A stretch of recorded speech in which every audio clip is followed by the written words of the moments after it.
Hey, howdy, hey. It is Sunday morning. We are ready for church. Well, we're not ready. We're running around like crazy. But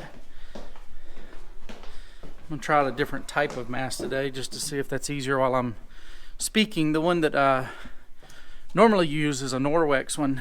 And if I'm talking, like teaching a class and breathing pretty heavy, it pulls back into my mouth. And that's just annoying. So I'm going to try to see if one of these is maybe a little bit easier to speak through. My father-in-law has a singing mask that's out a little bit further so that it doesn't do that while he's singing. But looks like the GoPro needs charged. Hey, howdy, hey again. We finished church and had a good time. We had a good turnout, considering, and I think it was a good church service. And then our youth group decided they wanted to kind of get together this afternoon out at one of the ranches, and there wasn't enough vehicles to get all the kids there, so I just delivered a few of them, and now I'm driving back home. But we had some good discussion on the way out and trying to help them see, as they are the adults of tomorrow, trying to help them see why we tend to have so many difficulties in our world right now, and the place we find ourselves as a nation. One of the things that I shared is I think very important to me, and that is that people fail to consider the other side. You can entertain an argument. You can hear somebody out. You can actually try to understand where somebody else is coming from and not agree. And I think that's a lost art of discussion and a lost art of healthy debate. I don't think you really can disagree with somebody until you completely understand where they're coming from.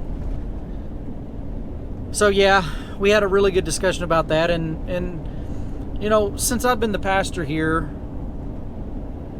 one of my main focuses, one of my core beliefs is in discipling, you need to teach them to think.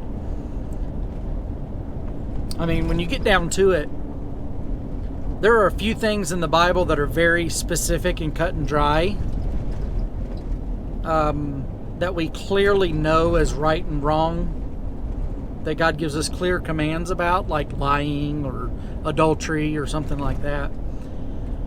But I think there's more that we come across in life that is not clearly discussed. And we have to make a decision based on discernment, biblical principles, following the guidance of the Holy Spirit. And those types of things are, in my opinion, those are the things that are lacking in a lot of churches now. Teaching people how to think through a particular issue from a biblical perspective and come to a well debated and well thought out decision and conclusion. With all that being said, one of the things that I tend to do is I argue. I had a teenager one time tell me, just tell me what you think. Don't try to make me think. Just tell me what you think. So a lot of times I'll argue with people just to get them to think about the other side of an issue. I call it playing devil's advocate, but that's not exactly true, because sometimes I'm arguing different sides.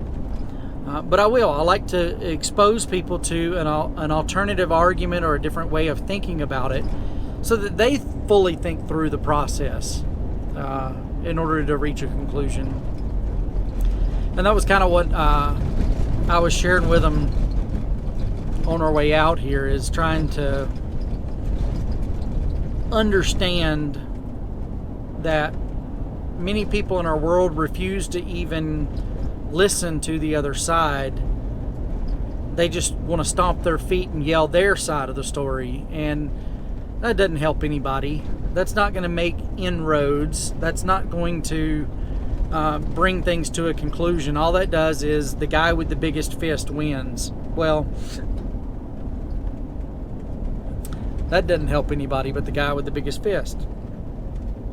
And that's not the biblical way of dealing with things.